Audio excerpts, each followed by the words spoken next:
It was past midnight when Emily found herself wandering the unfamiliar streets. She had taken a wrong turn after her shift, but she wasn't worried yet. The street lights flickered as she passed under them, casting long, distorted shadows on the cracked pavement.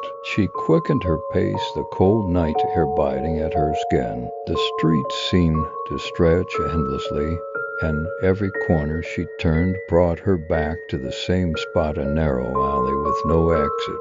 The houses were dark, their windows like black eyes staring down at her. The only sound was the echo of her footsteps, though she felt like someone or something was following her. Emily glanced over her shoulder. Nothing.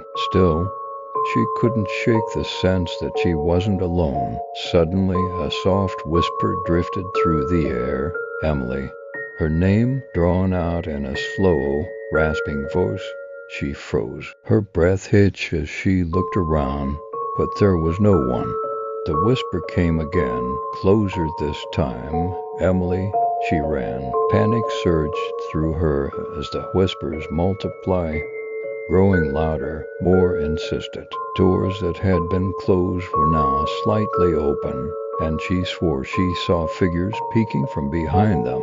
The street seemed to shift, the walls closing in, trapping her. No matter how fast she ran, the alley stretched further ahead, never ending. Her legs grew heavy, her vision blurring as the street twisted into a nightmare of impossible angles. And then she saw a figure at the end of the alley, pale and grinning, its eyes locked on hers as it whispered, "You'll never leave." Emily's scream died in her throat as the street swallowed her whole. By morning, there was no trace of her, just an empty alley that no one in town dared to walk through.